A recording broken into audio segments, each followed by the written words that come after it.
To another screencast where this time we'll be discussing the bone repair mechanisms and healing here. So by the end of this, hopefully you'll be able to should be able to describe and explain the steps in fracture repair and healing. So in a previous screencast we talked about fractures here, and the repair of the fracture starts with this hematoma formation. So a hematoma formation, a hematoma is essentially blood clotting. Right?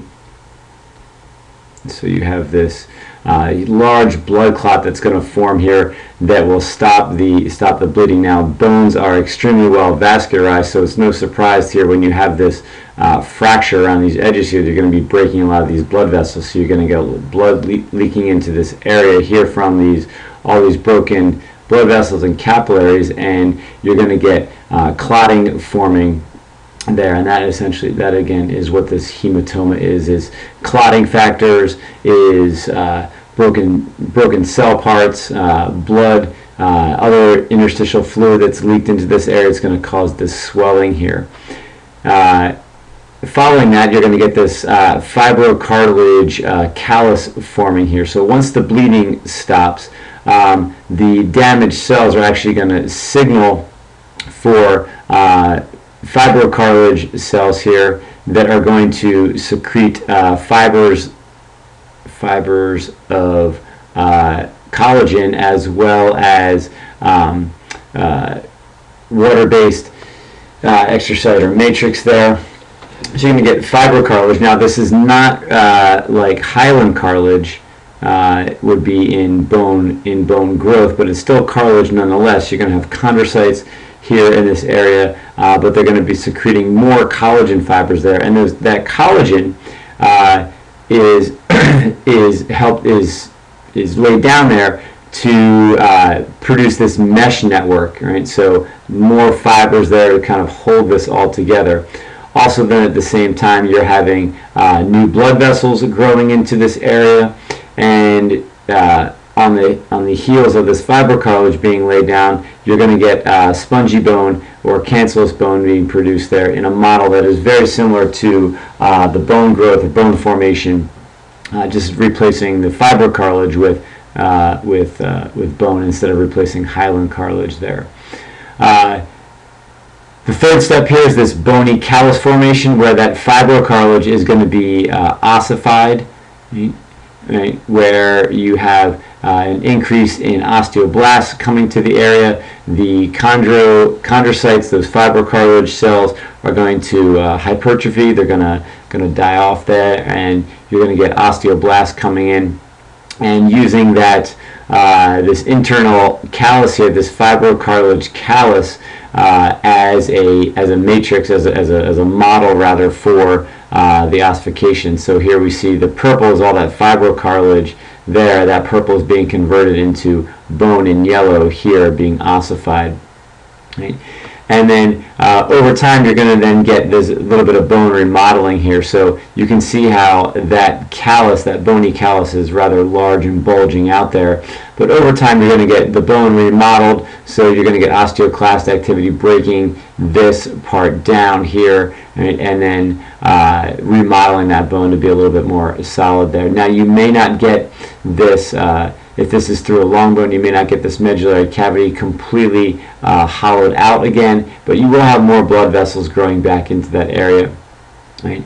And this now, this compact bone is not in place. You're going to get this sort of a mesh network, more of the bone being formed there, not in a very regular pattern, but rather cross-linked bone in that area there, which actually can indicate where the fracture was. You can see that under X-ray. It may also contribute to actually increased strength in that spot there. So again, the basic healing of the fracture follows a pattern that is similar to what happened there in bone formation and bone growth in the fetus. Okay. So time-wise here, I apologize, this is a little bit blurry, but as